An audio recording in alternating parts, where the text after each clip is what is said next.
Hello, everyone. My name is Andrew. And my name is Anna. And you're listening to the Culips English podcast. Welcome back to Culips. You're listening to Chatterbox, which is the Culips series designed for intermediate and advanced English learners. And here we present natural, unscripted conversations about a wide range of interesting topics. Today, I'm joined by my co-host, Anna. Hello there, Anna. How's it going? I'm great. Thank you, Andrew. How are you? I'm good, Anna, and I'm excited that today we can finally continue part 2 of the episode that we planned to record and release a long time ago, at the start of the year, actually. But we just didn't have time to do it, and we left our listeners probably waiting on the edge of their seats, Anna, because the last episode that we recorded was all about trend predictions coming out of South Korea for the year 2024. And Anna, do you remember any of those trends? I'm going to put you on the spot. I remember something around... Ooh, I think you've put me on the spot there, Andrew. It was quite a while ago now, but there were a few trends on there. Yeah, there were 5. I think there were 5 that we talked about. And actually, I cheated because I had to go back and look as well. But the 2 that popped out to me that I remember, and as soon as you hear them, you'll remember them as well. There were hexagonal humans, that trend prediction. And also, I believe it was called millennial hubbies. So like home husbands, that kind of trend prediction. And there were some other ones as well.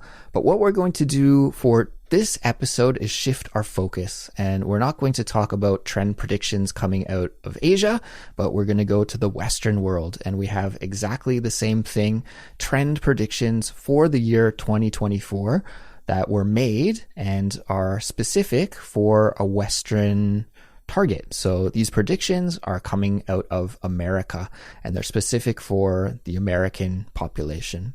So I think it'll be really interesting to talk about this, Anna. We'll notice some similarities and some differences.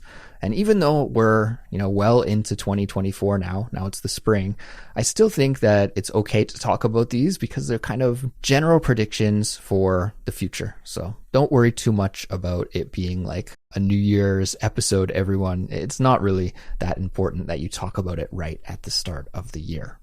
Anyways, before we get into everything, I do want to remind you listeners out there that there's a transcript and a study guide available for this episode to all Culips members.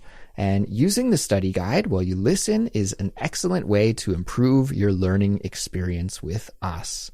Now, by becoming a Culips member, you'll not only be supporting us, but you'll also enable us to continue to create English lessons for people all around the world. Membership also comes with a ton of other bonuses and perks, such as ad-free audio, access to our members-only series, which is called the Fluency Files. You'll get an invitation to our monthly member live streams, access to our member-only channel on our Discord server, and so much more. I can't even tell you all of the benefits and bonuses because there are too many. But if you want to see the full list and if you want to sign up and become a member, then please just visit our website, culips.com, or you can follow the link that we'll put in the description for this episode. Lastly, we wanted to give a shout out to our listener, Alex, who left us a lovely comment and a 5-star review on Apple Podcasts. Alex wrote, "I've been listening to your podcast for quite some time now, and as you can imagine, it didn't take me very long to get really fond of your work. I seldom miss your uploads, and I'm a big fan. I'm a passionate learner of English and find your podcast really, in capital letters and brackets, helpful. Thank you a bunch, and I'll make sure to spread the word about you and the great work that you're doing. Sending you my best wishes." Thank you so much, Alex. That's a lovely comment. We really appreciate it. Yeah, thank you so much for your support, Alex. Those kind of comments really make our day, don't they, Anna? We love hearing this kind of feedback from our listeners, and there are too many reviews and comments for us to give shout outs to everybody at the start of every episode. But guys, we do really appreciate the support. And if you do enjoy listening to Culips, please do leave us a nice review and a 5-star rating on Apple Podcasts or your favorite platform, because they do help with the algorithm and they do help to spread the word about Culips to other learners from around the world. And yeah, keep it up. Keep them coming, please. And with that being said, Anna, I think we should jump in and get started with the main conversation topic for today's episode, which is, again, the trends that have been made for 2024 and for the future coming out of America. And there are 5 different trends that we'll talk about. We'll just go through each of them one by one here, guys, and we'll describe them, tell you what they are, and then Anna and I will chime in with our 2 cents and give our opinion, and we'll progress through the episode that way. Anna, do you want to kick things off and introduce what trend number 1 is? Sure. The first trend that we've got on our list today, guys, is neo-hedonism. And this is really a trend where we're talking about consumers prioritizing meaningful experiences. And a lot of the stuff that me and Andrew looked at, it's talking about how consumers have changed post-pandemic, especially. So let's say, for example, people and consumers, what they're predicting is that people are prioritizing things like, let's say, concerts. The big concerts that have been around recently, Taylor Swift, Beyonce, people are paying thousands of pounds to go and have these experiences, or maybe immersive art exhibitions, and people want to spend more money doing things rather than, let's say, saving for retirement or saving for a rainy day. I'm not really sure. So people want experiences rather than spending money on saving or saving money, let's say. I wonder, Andrew, if you think what you think about that trend. Do you have any thoughts on that? Yeah, so I just wanted to back up just for a moment and describe this word hedonism, because it's an advanced word. Maybe some people will know it, but I think many of our listeners won't. So hedonism is a philosophy. Usually if something ends with ism, that means it's a philosophy or a belief system. And hedonism is the philosophy of having fun. Could we say, Anna? It's like the pursuit of pleasure, right? Of enjoying yourself and feeling good. So hedonism is that school of thought, that kind of philosophy that thinks you should live your life to maximize pleasure as much as possible. And neo, spelt N-E-O, this is a prefix that means a new take or a new look on this philosophy. So neo-hedonism then is this kind of new idea, this new take on hedonism, which is essentially that you should prioritize spending your money to enjoy your life instead of saving your money for retirement or for maybe saving up to buy a house or, some responsible thing like that. And you gave some great examples there, Anna. People paying tons of money to see concerts, people traveling a lot these days, spending money on expensive art installations, all of these things. Consumerism is really rampant these days. And to me, I think this makes a lot of sense. Even I felt this a little bit during the pandemic. There's that old cliched expression, you don't know what you've got till it's gone. And during the pandemic, I think a lot of us were trapped, right? We felt trapped. We felt lonely. We felt like maybe I wasted my life up until now, and will the future ever be the same as it was before? We had these kinds of thoughts. And coming out of the pandemic, you're like, oh, okay, I got to take that trip that I've always dreamed of doing. I might never have another chance. Who knows? It was kind of a wake-up call for us to follow our dreams and do what we want and not really care too much about the future, live more in the now. So yeah, I think definitely this rings true for me. And it might also be like the economy might be involved as well. I think, it seems weird to talk about spending money when we see global inflation and prices rising around the world, in many countries around the world at least. But I think some people, And we've talked about this before on different Chatterbox episodes. Some people have kind of given up on saving for those traditional things that you buy in life, like a home or an apartment or a car, because they're just sort of out of many people's leagues right now. It's so expensive for real estate, for example, around the world, that you're just like, okay, there's no way I can ever afford a house in the city that I want to live in. So instead of doing that, I'm just going to go on vacation every year, and I'm going to see all the concerts that I want to see, and I'm going to enjoy my life that way. And I don't know. I just have a gut feeling that might be a little bit involved in this as well. Absolutely. And I think I totally understand that in a way, because, you know, when you feel like something is so out of your reach, you're like, well, what's the point? What's the point saving money? But for me, maybe I've gone against this trend somewhat, because in 2021, I turned 30. And when I turned 30, all my priorities started changing. I'm sure you guys, maybe if you've turned 30 at some point, things start to change. You start to think about the future more. And so I think there is an element of, you know, when you're young and you're in your early 20s, sure, you want to go out, you want to do stuff, you want to travel, you want to go to concerts. And then when you get a little bit older, you kind of realize, yeah, that doesn't last forever though. And for me, we were talking about this just before the episode, Andrew, there's an expression or saying in English where it's live fast, die young. And well, actually, you know, in Spain, for example, the average life expectancy is, I think, 82 years old. So let's say most people are going to live till they're like 80 or 70, in which case it's more like live slow, die old, in which case this type of model of I'm going to spend all my money and I'm not going to save for the future. It sounds great in the moment, but that worries me, for me personally, but also for others, is that in a way, I feel like we're being tricked to be like, yeah, you want experiences, you want to go out and you want to experience the world.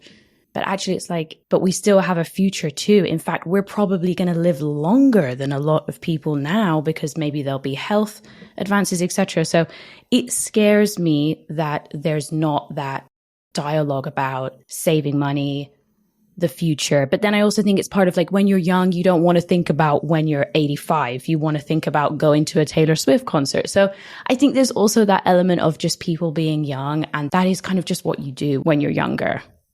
Sure. Yeah, completely. And just because this is a trend prediction, it doesn't mean that it's a good idea, right? I think probably for a financial planner or somebody would tell you, no, this is a bad idea. You should always save your money for a rainy day, save for retirement.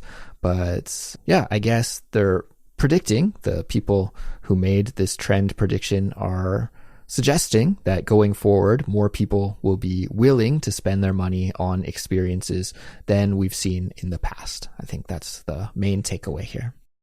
I think, and just a little thing to add before we move on is, as you said before, like a lot of people have less money. So maybe in the past it was a question of, I want to go to the Taylor Swift concert and I'm going to save a little bit of money as well. But now it's like either or. It's like either you go to the Taylor Swift concert or you save your money. You can't do both. You know, so I think people are in a bit of a sticky spot, you know, a bit of a tricky situation. But like you said, a trend doesn't necessarily mean it's good. But I would like there to be also a dialogue about, you know, making sure you're thinking about the future. It doesn't have to mean you're putting thousands of pounds into a pension fund when you're 22. But, you know, I would like there to be also that opposing dialogue as well, you know, to this like live fast, die young trend. Sure. I have some friends who are really responsible like that and started saving for retirement even when they were in high school. And I gotta say, I'm jealous. They were they were smart. Yeah, they were ahead of the pack. They were smart. They were the smart ones. For sure.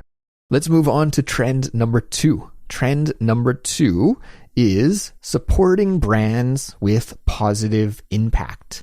So this trend prediction is suggesting that in the future, consumers are going to become more conscious of their impact of their purchases. And because of this, they'll look to buy things that are more sustainable or they're sourced responsibly. Responsible sourcing is all about ethical purchases. So, you know, often you can look at the tag maybe of a t-shirt. You want to buy a new t-shirt and you can see where it was made, right? And often, unfortunately, it's not made in a place where labor standards or human rights are really respected. So sometimes we can feel pretty guilty. I know I feel guilty sometimes if I look at the tag of a piece of clothing and I think, oh, this is probably built in a sweatshop in a country that doesn't really pay its workers very fairly or doesn't respect human rights.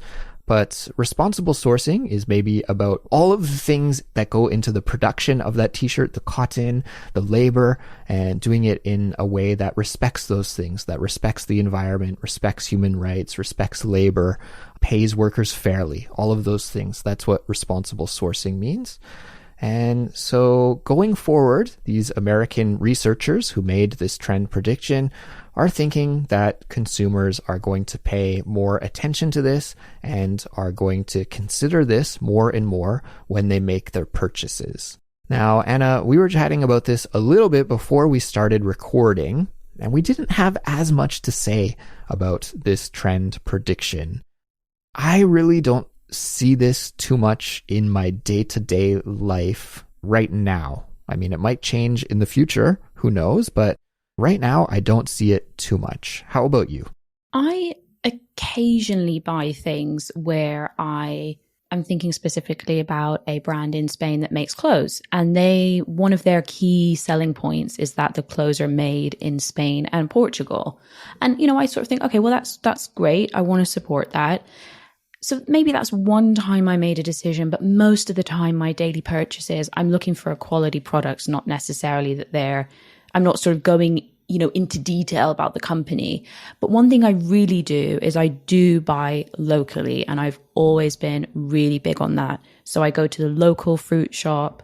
I go to supermarkets as well, obviously, but I do try to go to local places, local coffee shops, for example, because I really believe it's like, if you want these things in your neighborhood, you have to use them. If you want these independent shops, you have to go there and give them money and help them grow and to keep them. Otherwise, they'll just leave. Okay. Or butchers, for example, or florists, independent florists. So that is one thing that I'm really big on, but it's less about the ethics. It's more about supporting my neighborhood. I don't know about you. What do you think, Andrew? Have you ever made a purchase thinking about the positive impact? Yeah, definitely. I mean, when I buy clothes, sometimes I often look to try and find clothes that are not just produced in a sweatshop and that are, as much as possible, maybe made in Canada or made in America. But to be honest, it's hard to do. And it's often like so much more expensive that I can't do it for everything that I buy. I can do it from time to time, but it's really hard to do often. I'm totally on the same page as you when it comes to supporting local businesses.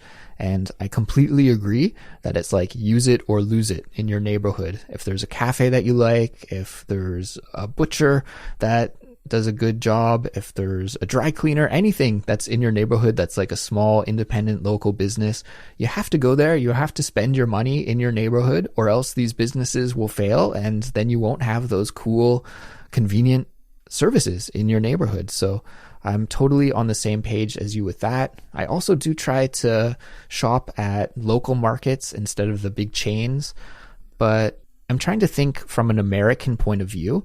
I think these days, I'm not an American, but I do watch enough TV that I see advertisements and stuff coming out of America. These days, a lot of brands are connected to some kind of social issue. Maybe it's about fighting racism. Maybe it's about LGBTQ rights, something regarding that. And also American society these days is very tribal. So it's really a polarized society with kind of two big camps, right? Broadly, you have a conservative camp and you have a more liberal camp. And depending on what camp you're in, you support a product or don't support a product. There was a huge controversy over the last year with a beer brand, Bud Light. I'm sure a lot of listeners will have heard of that story. I think maybe that's part of it. And since we don't live in America, you live in Spain, I live in South Korea, we don't really see that as much. But I'm thinking that this trend is more in line with that. And going forward, you may see more and more companies support a kind of social issue or political issue to try and get the trust and the support of the people who support those political issues. So it's almost like the companies are latching on to those social issues to try and get customers for free almost. At the same time, they're alienating half the country, but they're getting half of the country to support them. So I guess if they did the math and it worked out in their favor, they could jump on and support one of those issues. Okay, great. Should we move on and have a look at the third trend, Andrew? Yeah, let's do it, because I think we have a lot more to say about this one, which is personal well-being. Anna, do you want to introduce what this trend prediction is all about? Sure. I mean, guys, you probably are familiar with the term personal well-being, but really this trend about what they're predicting, and me and Andrew spoke about this before, it's, personal well-being is something that's been on the agenda for a while. But what they're predicting with this trend is that there's going to be an even more intensified focus on psychological, emotional, social, and financial well-being, mainly, again, coming from the post-pandemic, how we changed during the pandemic, and that we're really focused on how we are, our stress levels, our work-life balance, etc. And another thing they note about this trend is that perhaps people are going to be spending more money on things like spa treatments, meditation, mental health services, maybe things like therapy, for example, or types of products that help you enhance your mood, maybe like music apps, but really anything that improves your personal well-being, as we said before, and how you can integrate that into your daily lives. One of the examples they gave, Andrew, and I was going to ask you because I love mine, is they said that smartwatch ownership is massively on the rise and that more people going forward are probably going to buy more technology like this. And people are tracking everything obsessively, sleep, steps, everything. Now, I love my smartwatch, but I only really use it for my steps. I really count my steps. I'm super obsessed with that. How many are you at per day?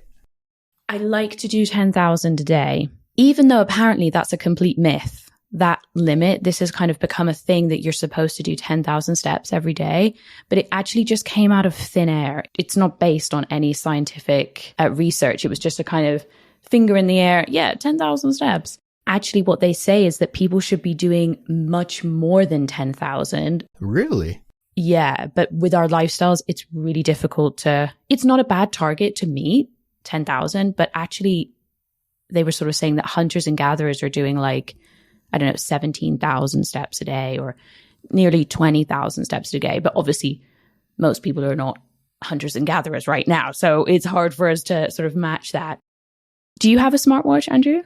Yeah, I do, because I'm a runner. So I have a Garmin brand watch, which is one of those fancy ones. Now, they range in price from just a couple $100 all the way up to over $1,000. I have the lowest end model, but it's amazing. I've had it for several years now and I love it. And I really deep dive into the data. It's one of the first things I do every day when I wake up is I check my sleep, how much deep sleep I got, my sleep cycles.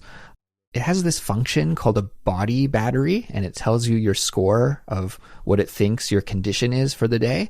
So if I look at my body battery and it's high, like in the 80s or 90s, then it kind of puts me in a really good mood and sets me up for a good day. I'm like, I'm all recharged. I'm ready to take on the day.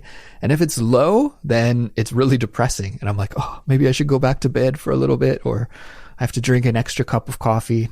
I have a friend who got so obsessed with his Garmin stats that he ended up deleting the app off of his phone because he said it was messing with his mental health, looking at the body battery and his score. If it wasn't high enough, he would just, be depressed about it all day. So to get back to what you were saying about smart gadgets, there are rings now that you can buy that do the same kind of thing, track your sleep, track your steps. So if you don't like the fashion and the look of a smartwatch, you can do it with a ring. I think this is going to be a huge trend going forward. The writing's on the wall pretty much for this one. As we get better technology, I can just see it expanding. And I've heard about people now that are using devices to monitor their blood sugar, their blood pressure. And, I'm interested in trying both of those, to be honest. I don't think they're available for consumers in Korea yet, but if they are, or when they are, then definitely I'm thinking about trying those kinds of things out, because I really do enjoy following the data and the statistics about my health with these kind of devices. Yeah, I've seen those. I would love to do that as well, especially the blood sugar one. I think that's going to be a big trend. I don't think it's available in many places, you're right, but they're growing really fast. So hopefully it'll be available in more places soon.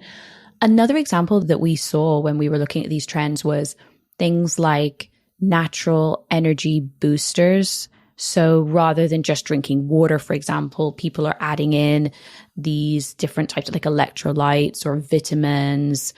Also, another big trend that was in one of the articles we were reading was about taking digital detoxes, eating healthy food, or I don't know. It's all kind of the same stuff. But for me personally, this is where I'm going to give my 2 cents.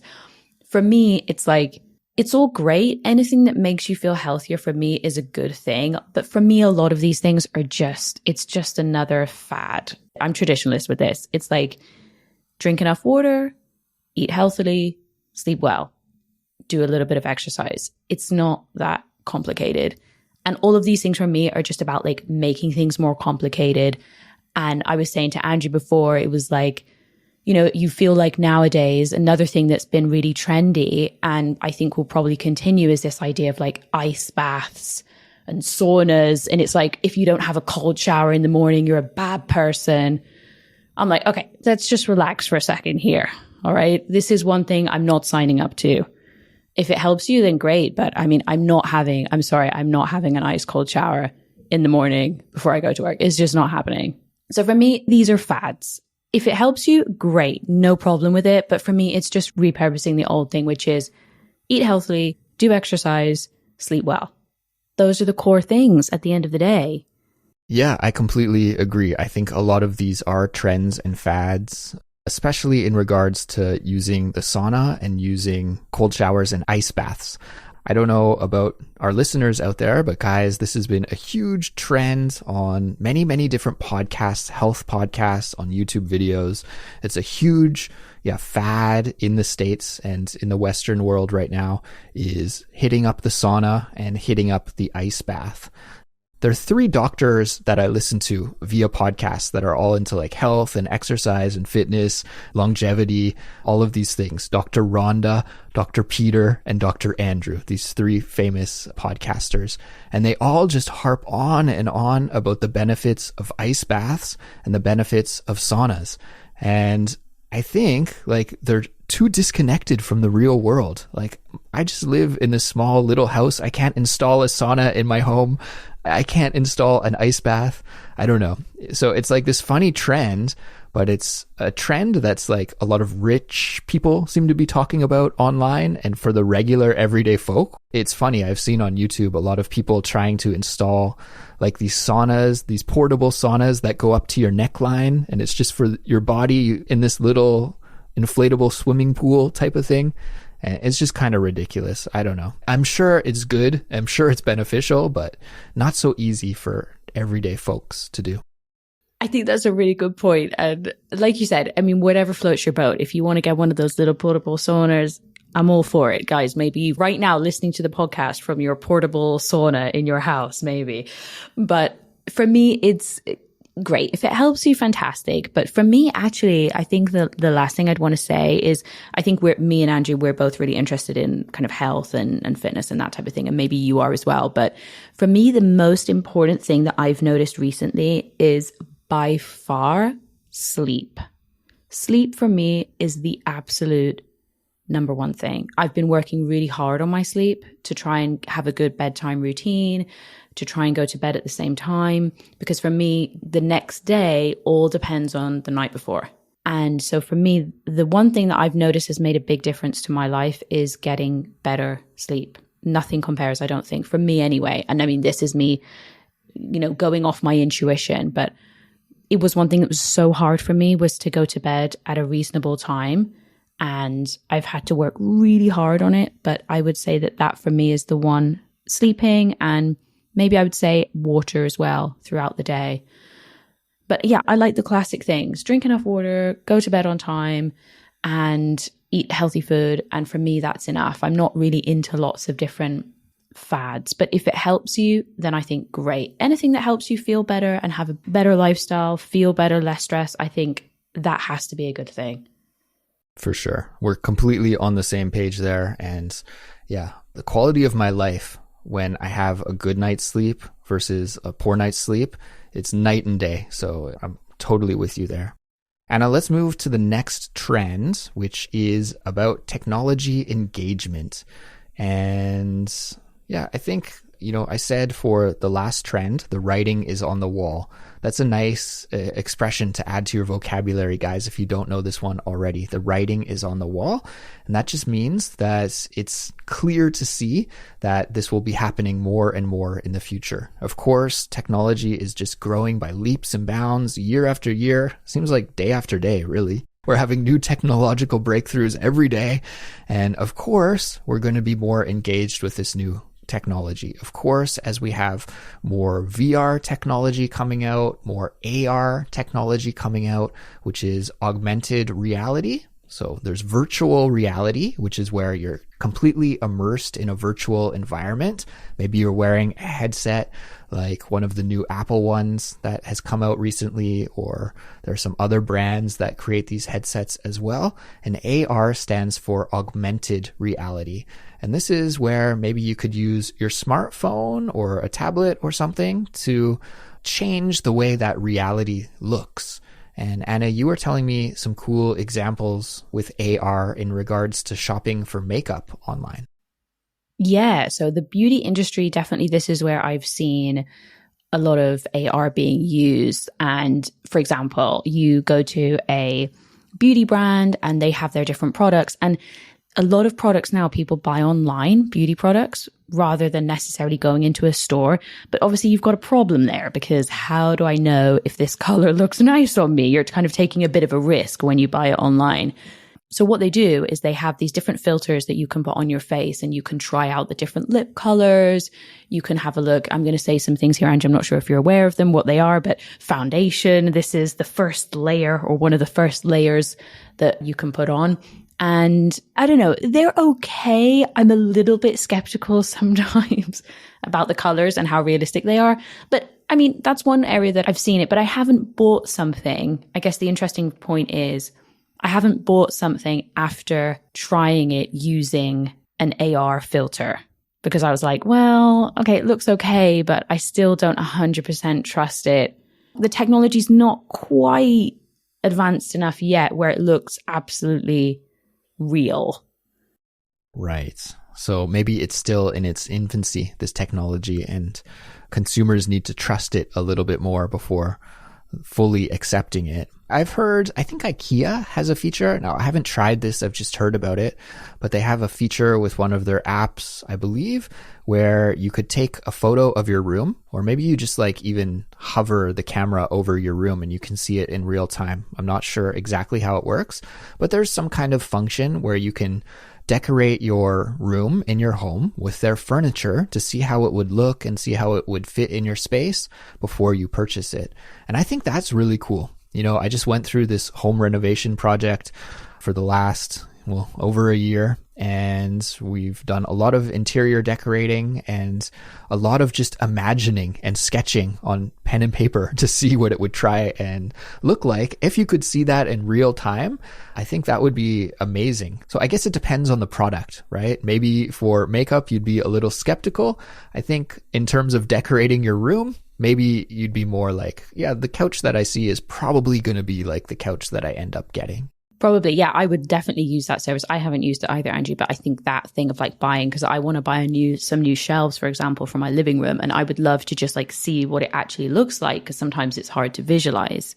Another example I just wanted to bring up is another trend we were noticing was coming up was about chatbots and virtual assistants providing customer support, personalized recommendations.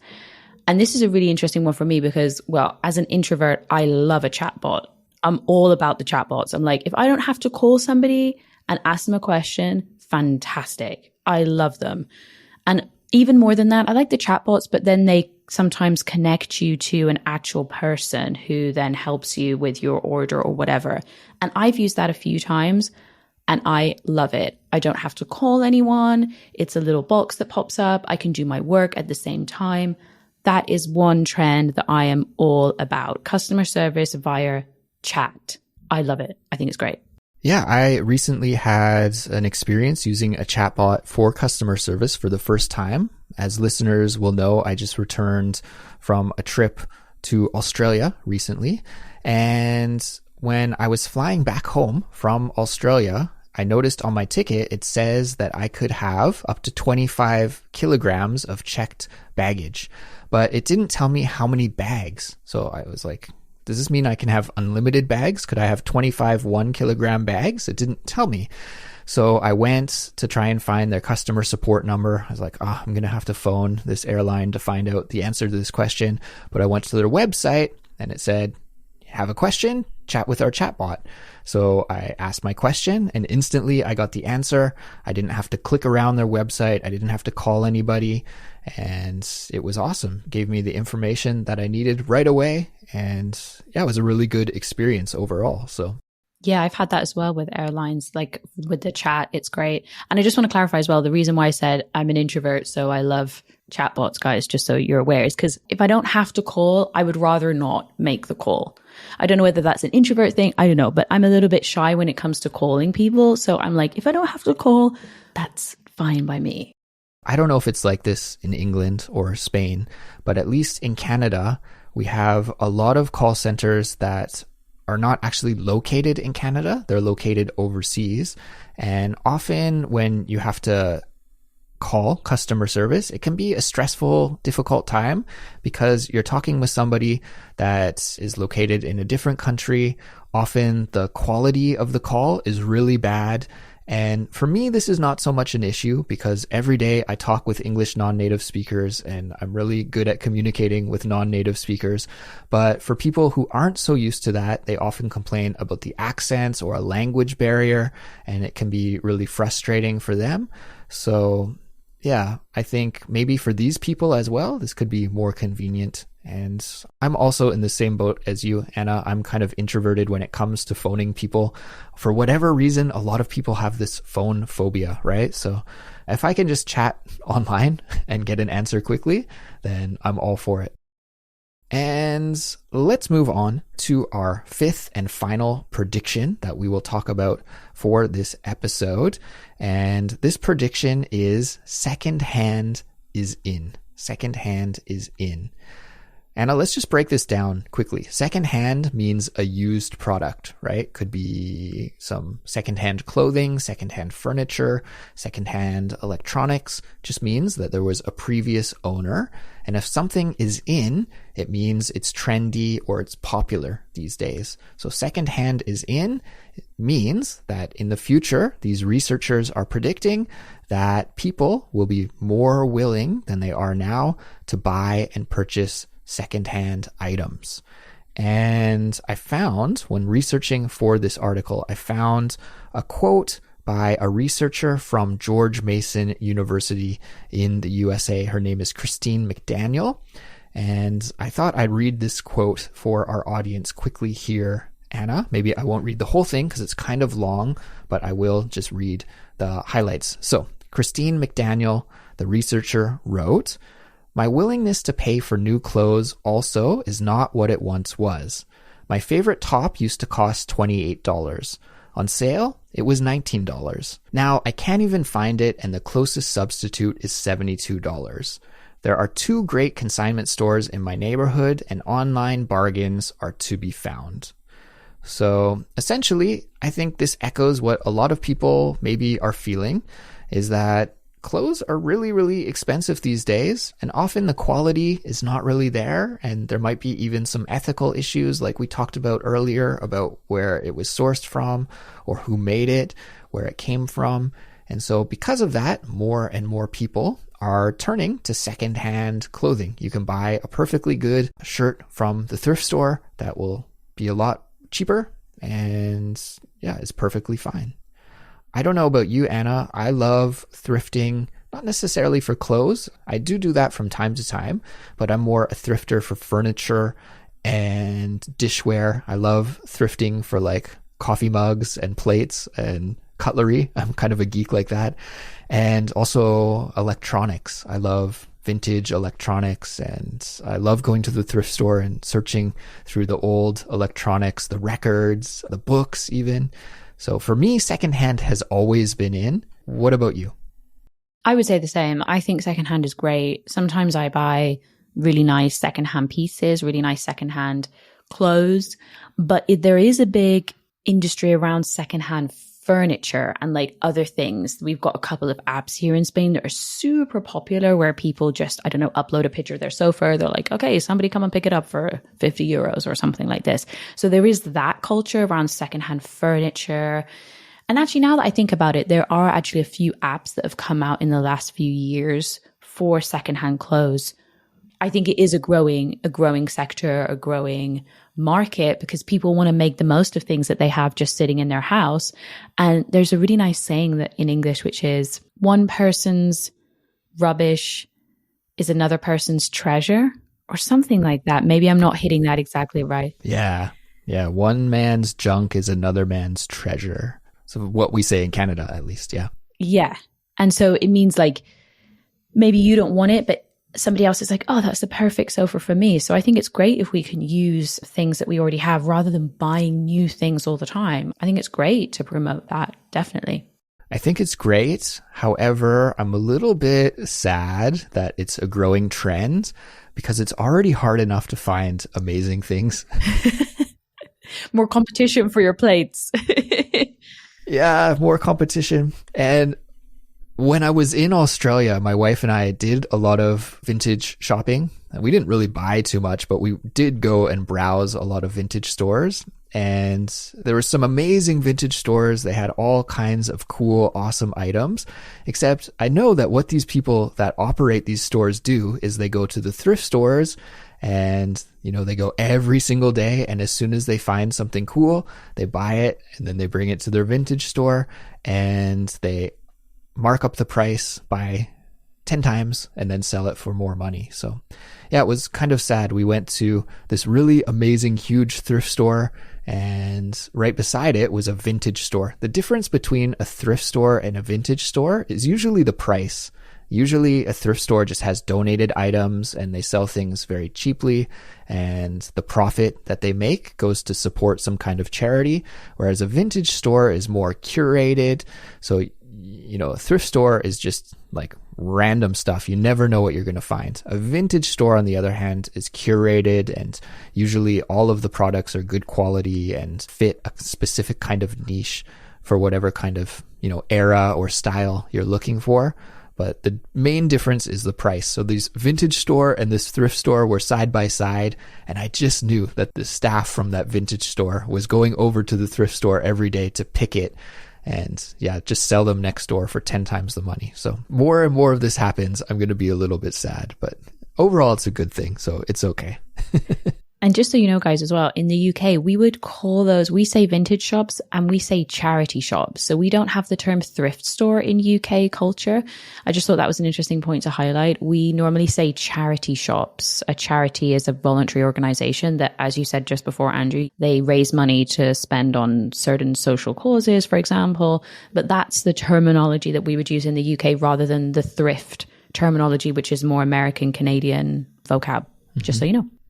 Cool. Yeah, good point. And in Australia, did you know this, Anna? They call it an op shop. Op shop? Can you guess what that means? Op shop? No. What does it mean? It stands for opportunity shop. So you have an opportunity to find a treasure.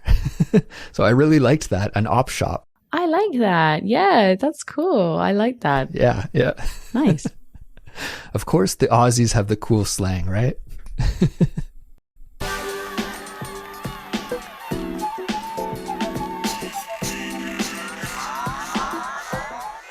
Okay, well, with that, said, everybody, I think that will bring us to a close for this episode. So we hope that you enjoyed our discussion and found it beneficial for improving your English fluency.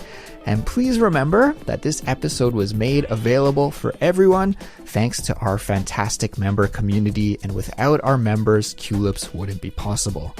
And as a show of our appreciation, Anna and I are going to keep our conversation going for a little bit longer in the ad-free version of this episode. As a Culips member, you can get the ad-free audio just by logging into the dashboard and finding it there. If you're not a member yet, consider joining to access our really helpful study guides and transcripts, fun bonuses, and to support all the work we do here at Culips. Of course, there are other ways that you can show your support as well. You could follow us on Instagram or YouTube, join the fun discussions that we're having every day over on our Discord server, let your friends who are learning English know about Culips, or you could leave us a 5-star rating and a glowing review on your favorite podcast app. We'll be back very soon with a new episode. Until then, keep learning, keep supporting, and we look forward to chatting with you on Discord. Bye for now. Bye, everybody.